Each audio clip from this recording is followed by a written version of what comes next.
WCLN 1170 Radio and Cable Channel 16 are pleased to present We Should Know, hosted by J.W. Simmons, an upbeat, informative look at people, places, and issues facing our community. This education-based analysis of issues will remain positive and informative as we consider closely what we should know. Ladies and gentlemen, welcome back. We Should Know is on the air. I want to thank you for being with us today. We're coming to you from Star Communications, Channel 16, WCLN Radio, the Samson Weekly newspaper for Summation. Thank you for your comments and continued support using our email address, which is weshouldknow.edu@gmail.com. That's weshouldknow.edu@gmail.com. You can also continue to send us postcards, information to our post office box here in Clinton, North Carolina. Post office box 1482, Clinton, North Carolina 28329. I'll be more than happy to either respond or consider your proposal, and we appreciate that. Today, we're talking with someone I've known for some time, and a subject that is very important. We're talking with, I'm going to say Dr. Howard. I was going to give you that Dr. Jacqueline Howard moniker to start with this morning, but Jacqueline, thank you for being with us. Thank you for the invitation. Well, it's interesting when I look at and read your title and look at your background. You have a doctorate degree from North Carolina College of Theology and North Carolina Theological Seminary. You've got a master's in school administration from Fayetteville State. Your bachelor's of applied science at Mount Olive University. You've completed various other training and courses.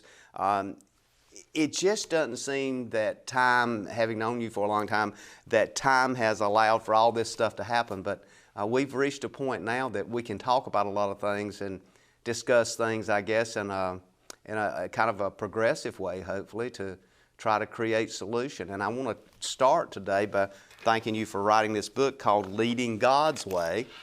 The book I've read and found it to be very interesting. And one of the things I'll say going in, and kind of open it for commentary here this morning, is that it kind of reflects what I've known you always to be, a very God-centered person. Did you start out when you were looking at, this is the second book, the first book was Angels. Yes. This is the second book.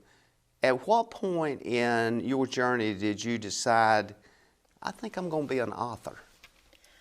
Well, sometimes in life things evolve and happen and you don't plan for it. When I was in seminary taking my courses, as part of the doctoral program, you had to write. And my teacher suggested, you're doing the work, why not write a book? So that's how Angels came about. And with this one, Leading God's Way, that was not one of my intended books. One person in the local community mentioned to me, you should write a leadership book. And I won't give her name, it was Darby Scott. And so I gave her credit in the book for giving me that idea, because sometimes you do what you do and you really don't think much about it. But when somebody says to you, you need to write a book, or you need to let other people know how to be a good leader, that means she saw something in me that maybe I hadn't even thought about. And I thought to myself, you know, it's not about being perfect, the perfect leader, but it's being a Christ-centered leader and respecting your people and treating them fairly and doing those things. And then I started looking around at other leaders. And I have been very fortunate in my time of employment that I've worked for some great leaders. And even in the ministry, I have been around some great leaders. But then you've seen some leaders also that you think to yourself, did they not think about the impact of what they just did? Or are they not thinking about what people are feeling? You know, because as a leader, every decision you make, it doesn't have to be all about you. You need to be looking at the people that are working for you or with you, and then digesting that and having that be a part of what you're doing. And it's not saying that you're trying to please everybody. A great leader, a good leader, is not one that's going to please everybody. But you need to take those factors into consideration. When I look through the book, of course, I've got, as you can see, copious notes here and I always do that to a book. I destroy it. I just put all kinds of lines in it and denote things. But one of the things that came through to me is that it seemed that you were saying, look, there's various kinds of leadership models, there's various leadership styles, but at any given time, you could be called on to be a leader, and you need to understand what that means when you're called on. Is that kind of one of the angles you're looking at as well? That's included. And a part of that is, whether we think of it this way or not, everyone is a leader to some degree. A mom in the home, she's leading. Her children are looking to her for leadership. If you're a PTA mom or PTA dad in a role of president, vice president, whatever role you take, you're a leader, whether you're a corporate CEO. So there are varying degrees of leadership, and we need to look at that and know that what we do will impact other people. When you look at it from, and you did in your book, looking at it from the kind of the Christian principle point of view, it gives it a different flavor than looking at it from the scientific point of view. You know, like for example, Myers-Briggs studies where look at leadership styles and personality styles. This is more driven from the sense of the spirituality of Jesus Christ in the way He led. Right. And that was kind of at the grassroots. And I always say the barefoot way. Yeah, that's the core. No shoes, no nothing, I'm with you. Yeah. And not only am I walking with you, I'll go before you in the sense of tragedy. Yeah, yeah. So where do we find this sense of true leadership? Help us understand what, quote, the term, you see it all the time, is this a true leader? An authentic leader. Yeah. Now, I know you mentioned briefly about all the other different leadership styles, autocratic, laissez-faire, and all those things. But the core of leadership is getting people to go where they need to go with your vision casting. And when you talk about the model of Christ-centered, He was a vision caster. He told stories. He related to the person, regardless of where they were in socioeconomic status. He could relate to their need. And I think a good leader needs to be able to relate. If you can't relate to people, are they really open to listen and accept what you're telling them? Does leaders today, when we look at what leadership is, need to understand what the leadership models are and understand leadership and their role, as well as the people that maybe don't consider themselves leaders? They may be in a different position in an organization. I don't know, they may be taking out the trash every day or something, but you then step back and go, well, the great leader is at the top of the organization. But is it not also important to understand that that person that maybe consider themselves just here to take the trash could be the more powerful leader? Does that make sense? It does. And over time, we have sort of transitioned from the top-down leadership pyramid to now more, to more of being at the base. John Maxwell talks about leading from the middle. And sometimes as a leader, there will be times when you definitely have to be out front, you know, leading and showing and guiding. But there's sometimes you have to fall back in the middle to find out where the people are and then help them get to where you are. And then sometimes you got to be at the rear pushing. So a leader, I think, does a 360, but you never lose your leadership power.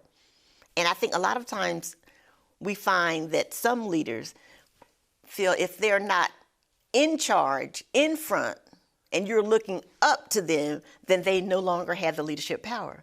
But your power is your influence, and you can influence from wherever you are if you are a true leader. When you've done quite a bit of teaching and obviously done a lot of academic work and those kinds of things, when you look back at your life and the kinds of things that you have done, where in this journey thus far have you found the most powerful impact of you being a leader? Where do you feel like that's had the most powerful impact? That's Either individually, it is, isn't it? Thank you for recognizing that. That was really good. And I think it's a journey. My leadership has been a journey. I can look back at some things and I can see growth, and as you learn more, you can apply more. And the basic thing is, what was a pivotal moment to me is when I finally accepted it's not all about me. Your leadership role is not all about you. It's about the mission, the cause, and the people. And that's when you start making a change, and that's when you start leading God's way. That point of realization, does it change from that point forward for you, how you approach things, how you perceive things, how you process things, when you realize it's not about you? Yes, it does. When you realize that it's not all about you, then you can take some of your personal bias out of your leadership. And sometimes people are closed because they have their mindset or their closed or their biases negate anything else, any suggestions, any ideas, and even change. And when we use that word bias, it's interesting that we've all heard that, but even the way we identify what that means, it means, oftentimes I'll ask people, what do you see in your mind when you hear that word? And it's one of those 4-letter words, so you think, oh my God, B-I-A-S, so I'm biased about, whether I've got ice in my tea, or whether tea is cold tea or hot tea. It's, we all have a preference. Well, it's not tea. Or same thing with coffee. If you drink coffee and your coffee is black, or you have cream in it, well, different people go, well, you can't even taste the coffee. What are you getting coffee? So we have them on a kind of a granular level, and then we have biases that's on a big level. So how does a leader look at that and kind of dissect it to allow folks to move forward in a positive way, rather than be confused and kind of scattered all over the battlefield, so to speak? I think if I have a personal preference, and I'm going to say bias to me is a preference of doing something or an expectation. If I have a personal preference to do it this way, that's my bent. I want it this way.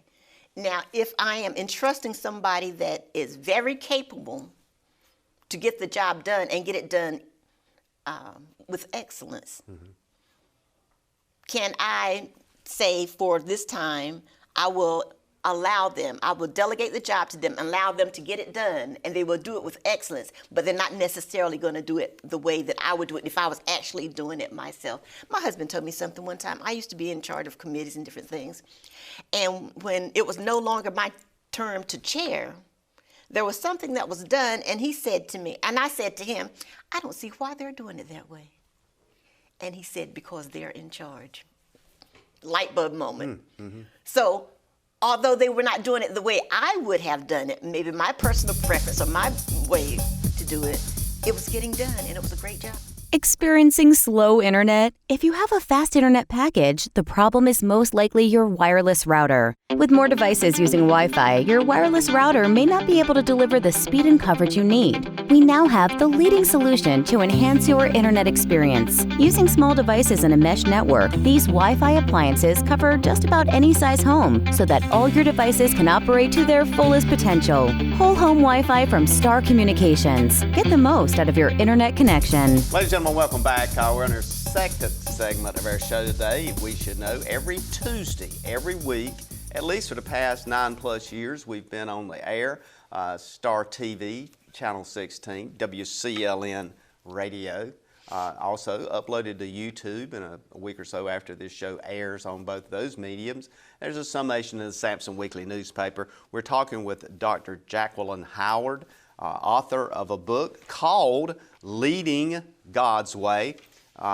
Jacqueline, thank you for being with us and talking about some of these things in the first segment. Simply called me to look back, and as I read your book, I made several highlights, but one of those highlights was just kind of come true in that first segment, and this is on page 19. It says, a simple show of appreciation is one of the cheapest things a leader can do to lift spirits and boost morale. And it says, another little quote under the second sentence there, says, leaders are reluctant to do this.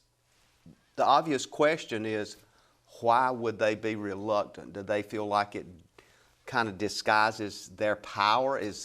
And let's talk about that sense from a leadership role. What does folks need to think about is oftentimes I look at myself and I have to remind myself when I'm talking to my children or my grandchildren, I'm doing it as a parent, and sometimes it's kind of a downward highlighting the negative. Exactly. Instead, baby, you did really good today. Yeah. But no, okay, I understand.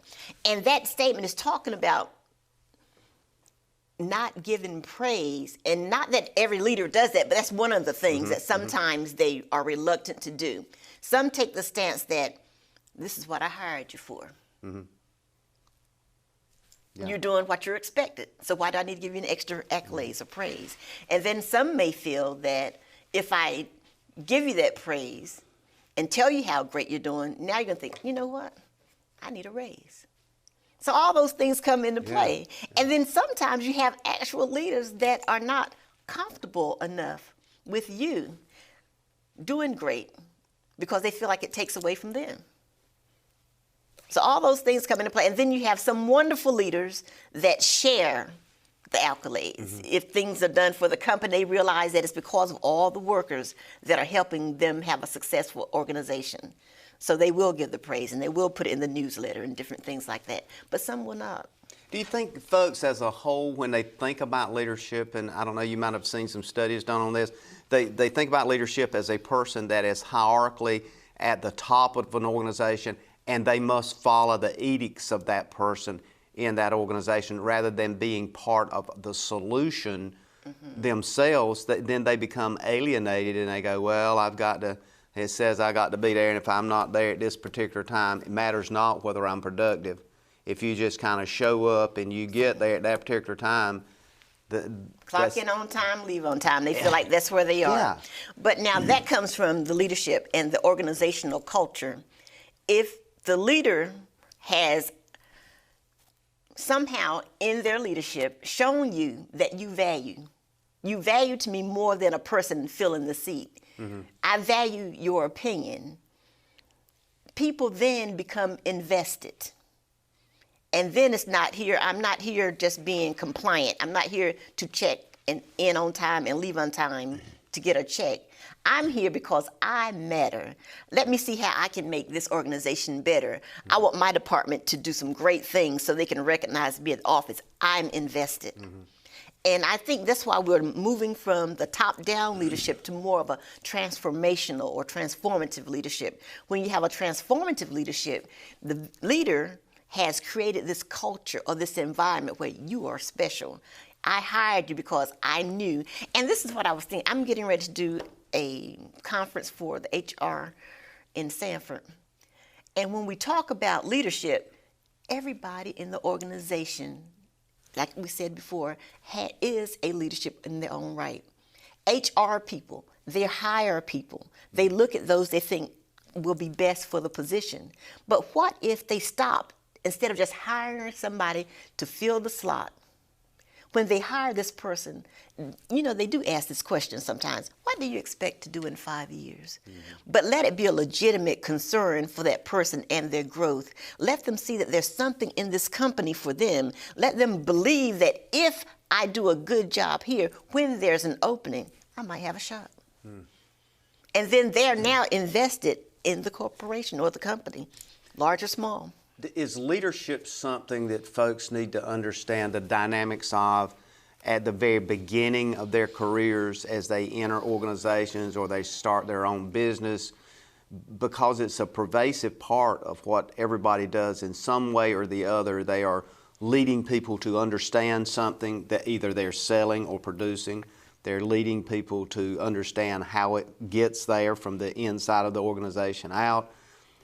And it's some kind that defines what that organization is. And to kind of put it in perspective, this question is that when I look at the military, or I look at certain organizations that have a hierarchical structure of leadership, I totally understand the protocols, and they must act and very necessary. Yeah, because it's life and death situations. Right. But when we're looking at other organizations that are productive oriented in producing products, commodities, or services, then it becomes more broader that they understand what that specific role is. And I have people look at me and go, well, you know, the CEO don't allow us to do that. Or we can't, we've been told we really don't need to bother, quote, the top of the organization. Now, I've been fortunate in the organizations I've worked in and been involved in, I've never really had that issue where I've ever had a problem, you know. Of course, that's probably just me anyway, walking through the door and letting folks know my sense about things. But sometimes people feel isolated. Is there a way they can make a difference, I guess is my question, in an organization without being perceived as negative? Yeah. And I'm glad you did mention that about the military. And we know that military and some governmental FBI, police officers, you have to have that autocratic structure. And you have to be able to act in that manner. So we know that those are leadership positions where you have to have certain of those characteristics. But we're talking, like you're saying, the more creative side, public education, church ministries. We're talking just regular mom and pop small businesses. Communication. Yeah, and communication is key in for as establishing how the organization climate is going to be. And when you're talking about people wanting to have a closed door, some offices, you never feel welcomed to address either your supervisor on anything or particularly the president of the company. There's some organizations like that. And if you are that person working there and that's something that you want to share and you feel closed off, you can do as much as you can there, but you might need to start looking. Yeah. You know, some things that are just not going to be changed by you in an organization. Do what you can in the area that you are in. And if it goes against your core value and you're just saying, you know what, I need to be in an organization where I feel valued, when I feel my suggestions count, then you might need to start looking. But one thing I do say, when people are wanting to make a transition from a job, you don't have to tell everybody on the floor that you're dissatisfied with your job. And some people will do that. Yeah. It's like trying to create these little grenades everywhere. Yes. And it brings negative attention. That's a very good point. That's a very good point. It does. And then you need to have a good reference. And I know it's an old saying, when you leave, you need to be able to come back, should you need to come back. And then sometimes it might be coming back for a better position. So it's, just be positive. I think we're really kind of speaking to, and maybe we can get to both sides of this picture here, because we're speaking to the folks that are in organizations that maybe are working for an organization. We're also speaking to people that may be CEOs and managers, and they may look at this show and say, well, who are these folks and who is this person that's written this book to tell me I've got a multi-million-dollar organization and I've done what company does she have? Exactly. Right? But what we do know in today's world and today's society, these things are really, change is becoming almost an expected reality. Yes. And almost week by week, it's not whether it's going to happen, it's going to happen quickly, radically, and radically, if nothing else, just in technology. That's true. So what does that say then, and we'll get into this a little bit because we're going to be coming to break in a minute for our second break, but what does that say to technology, and how has it changed leadership in our world today and in our communities today? How has technology impacted leadership? It has impacted leadership greatly. For those leaders who are in position and refuse to accept that there is change and that technology is just one of those things that is coming and it's inevitable, those leaders will soon be faded out. Simply because technology is the way of the world now. Unless that leader is confident enough to say, I don't know computers, I don't know how to do this, let me get someone in here that can do that for me. So you're basically saying that a good leader needs to be honest not only with the folks that work with him or her, but be honest with themselves. Right. Understand you are not the person that knows it all, but you're wise enough to know who your resources are and get those people in there to do it for you. And as long as you do that, you don't have to know it all. As long as you recognize the need and will seek the resources necessary. And it seems to me with technology, as I look at that and think about it, we're basically saying that technology now has driven this whole other dynamic of knowing things. We have a brain thrust. I mean, how many people, either ask Siri or Google or something a million times a day, that gets a hit on a specific question. What does this mean? Or what was the numbers? And as an educator, I'm sure you've had the same experience I've had. Somebody in the back of the room, you tout a certain statistic, and somebody in the back of the room is looking at Google or Siri, and all of a sudden they go, well, that's a little bit off. So it challenges who we are and challenges our self-interest. It does. But now, one thing about leadership I think is very important. You can't take yourself too seriously, or you'll have indigestion, you'll be upset, stressed out. It gets painful. We're going to take our second break, and we'll be back in a moment. Ladies and gentlemen, we're talking with Dr. Jacqueline Howard. We're talking about leadership. We're talking about Leading God's Way, a new book she's written. We'll be back in a moment. You come out to replace a bad sensor, and that adds a 5-year commitment to my contract, and you don't tell me? Here's your sign. Switch to the sign that's keeping homes secure and customers happy all over the area. Security from Star Communications. We pride ourselves on fair pricing and quick, friendly service every time.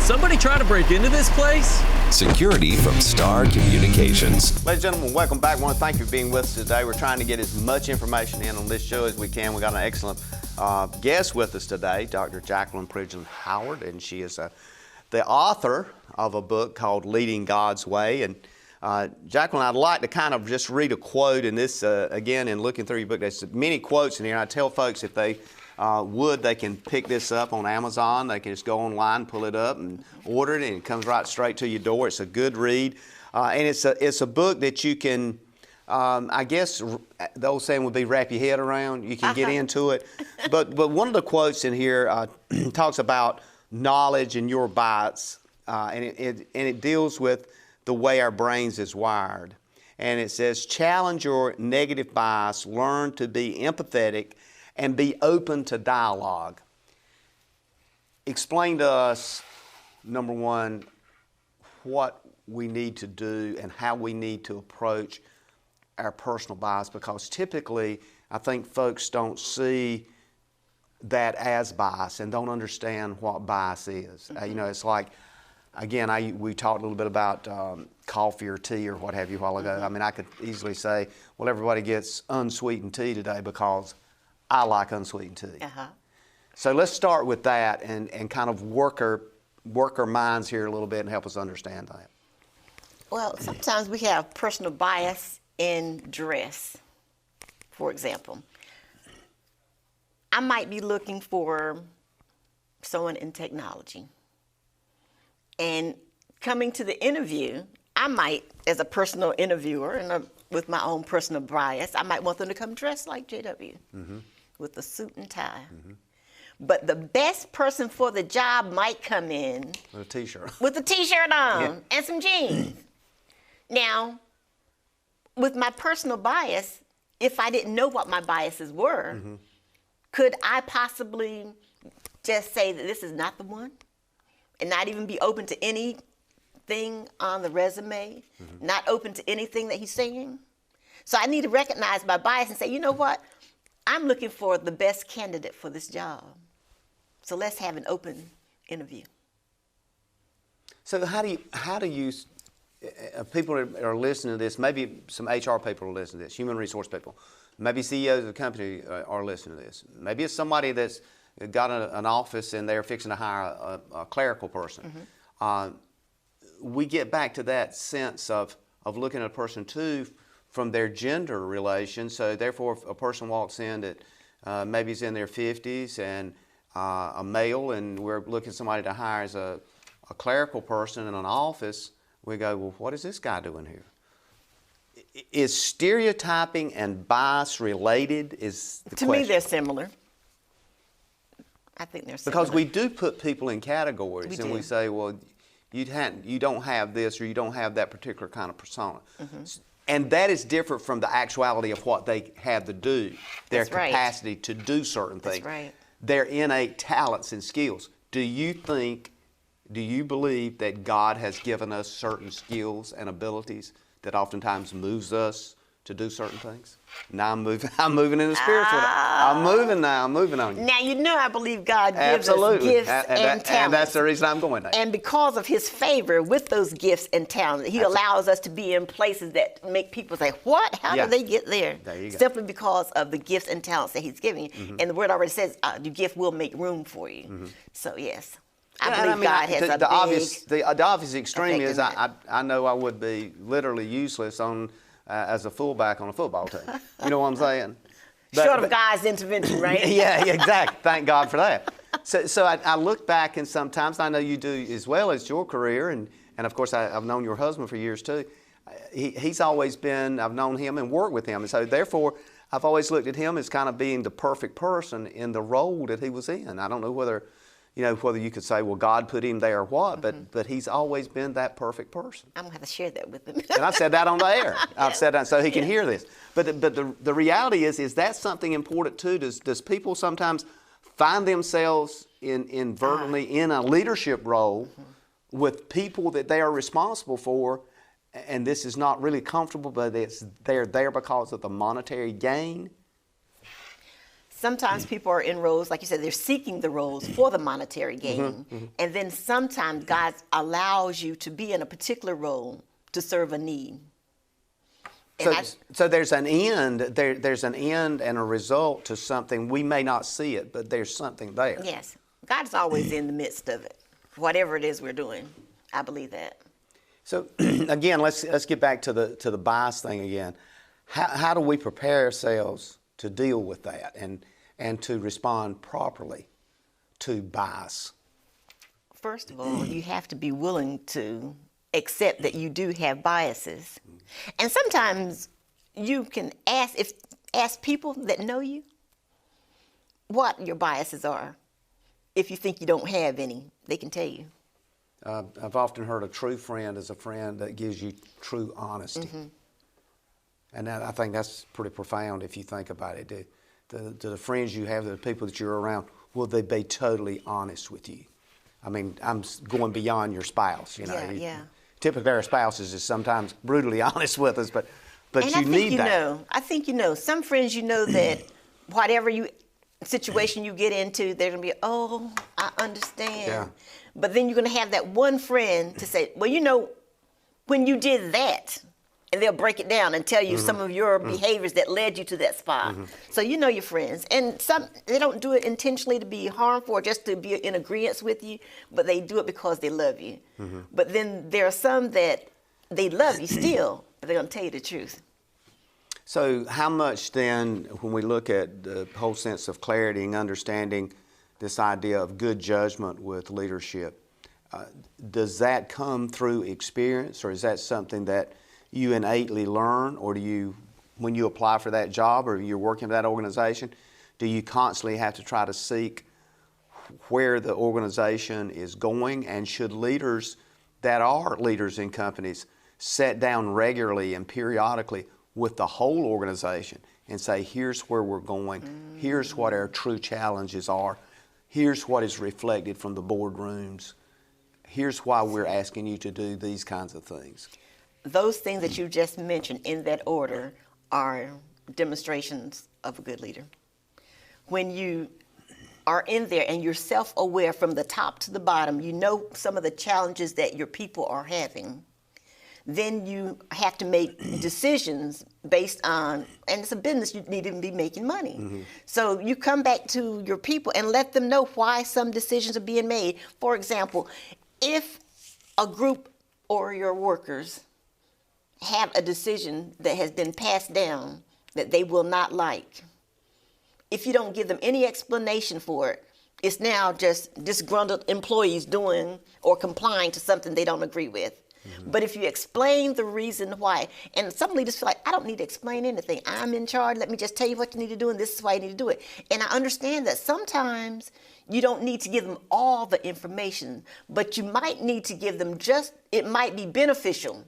No, let me change that. It is beneficial to tell them, because of our budget constraints this year, we cannot give you that raise, or we're having to cut back some of the overtime hours that you've normally been accustomed to. When things get better, then they expect that, that we can make the change. But communication is key. And that communication, how critical is it for leaders to be totally understanding, and you use the word empathetic, and maybe sympathetic, to people bringing them information that they really would prefer not to hear? Okay. That's now, a little bit scary. The open door policy, there's a difference. And that comes from you. People know when they can just bring you junk. They can know when you're welcoming the gossip about Francis and John. Yeah. They know when you welcome all this extra stuff, but So that comes still from the leadership. And when you're leading God's way, you don't want just trash on people. You don't want things that are, you're not enjoying that conversation. So the way you treat or the way you respond to them when they bring it to you, they know, well, you know what, I'm not going to take that anymore. That's not what he's about. And I think sometimes we get caught up in our own kind of storms. I read an article a while back that said, one of the quotes was, don't pull me into your storm. And I thought, that's kind of interesting, because everybody has these things going on, and sometimes a good leader has to understand, I can solve this or I can work with this, but I don't have to get into that storm with that person. For like personal issues. Yeah. If the personal issues that you are going through, your storm, if it's affecting the workplace, then as the leader, then I will have to come in and maybe offer you some suggestions. Now, most of the time, that comes through a sort of give me an example of that. Let me see. Let me give you one. Okay. An employee is coming late. He's got a storm. But now, as the leader, you know this employee has been an excellent employee. But for 3 days straight, he has been coming in late. So now you have to address that. But the empathy comes in when you say, this is not your normal behavior. I know some things are going on. And that opens the dialogue. And that might be something that you can do. Well, he's got a flat tire, been having to get a ride to work, no money. Maybe you know someone that happens to be in that area that he doesn't know about that can pick him up and get him there on time until that tire is fixed, until payday or something like that. But you still have an open and empathetic ear.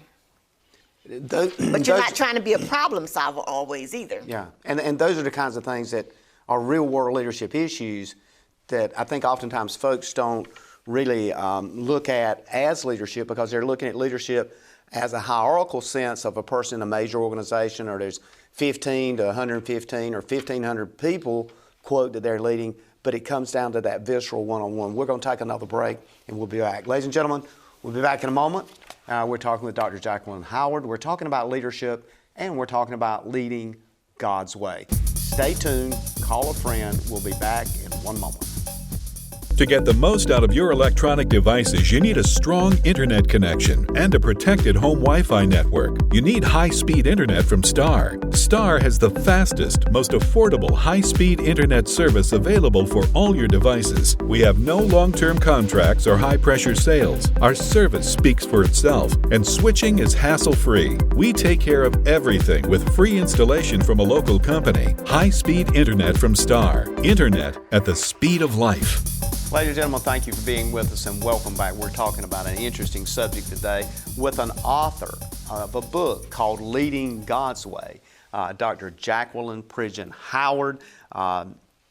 Well done book. And again, in our previous segments, we've had a number of conversations about some of the principles of leadership. And I think one of the things that struck me in this book, and it's particularly for folks that are going to get the book, I'd suggest you take a look at this. On page 101, it talks about mental strength. And the quote is, any leader who constantly craves affirmation from others will certainly be an ineffective leader. And it says the very nature of leadership says you must be strong enough to stand with or without support. So I think about, when I read that, I couldn't help but think about, again, the scripture, thinking about leading God's way, and thinking about Jesus Christ with these 12, and I'll call them guys, totally different personalities. I mean, just, if you wanted to go out and pick out somebody that maybe would be some rambunctious people, and even some of them that people didn't even like. But he went straight to those people to be part of, quote, his executive team. And that executive team was critical for that organization. And I think one of the things that we have to understand in looking at that is the dynamic of leadership in today's world. Do we have that same thing going on? Well, in leadership, One of the things that we are unable to do is something that Jesus was able to do. He already knew what was planned. He knew the end. But as leaders, I think we need to be able to look at people for their potential. And sometimes I think people are caught up with where you are now.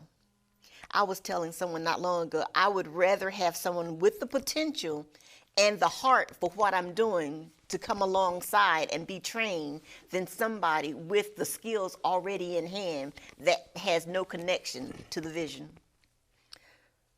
So we then tie the observation here in your book to God's way and try to understand that maybe there's times that we're pushed in a distinct different direction and we need to look at things differently, even though our perception is that everything has worked perfect for so long, but there's this storm coming, so we need to prepare ourselves for something else. We need to maybe change the way we've been doing things, not to destroy things, but as leaders we need to change the way we approach things. Leaders evolve in leadership because of the people and the dynamics.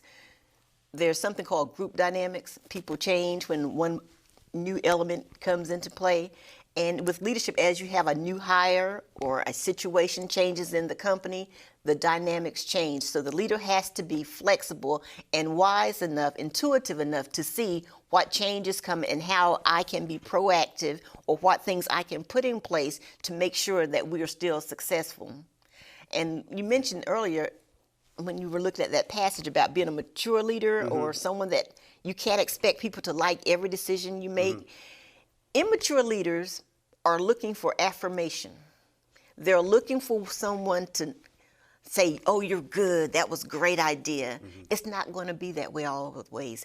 Because you're the leader, you have the foresight and the intuitiveness to see what is or what could be. And those that are following you necessarily will not have that. They won't know that. And it's your job to vision cast, allow them to grasp as much as they can, but you're still looking forward as the leader. Let's talk a bit about distractions for leaders, and a perfect example of a distraction for leaders is technology. I failed to put my cell phone on shakes. All of a sudden, a while ago, we're talking, and my cell phone decides to take my mind somewhere else. So clearly, it's off. But here's the interesting thing: these distractions occur for leaders as well as they do anybody else in society. Yeah. And we talked a little bit about folks coming in, maybe they had flat tires, they were consecutively late for work. But leaders also have that thing. I mean, the CEOs of companies and so forth, life. It's called being a human being, so therefore they have these interruptions. How important is us as we're looking at ourselves as leaders, and no matter what rung of the ladder we're on in the organization, and also leaders that are out there today, to understand and have compassion for those folks when they are hit with these things that is totally unexpected, whether it's your cell phone going off or whether it's something else happening? Leaders need to be compassionate. Leaders need to be patient.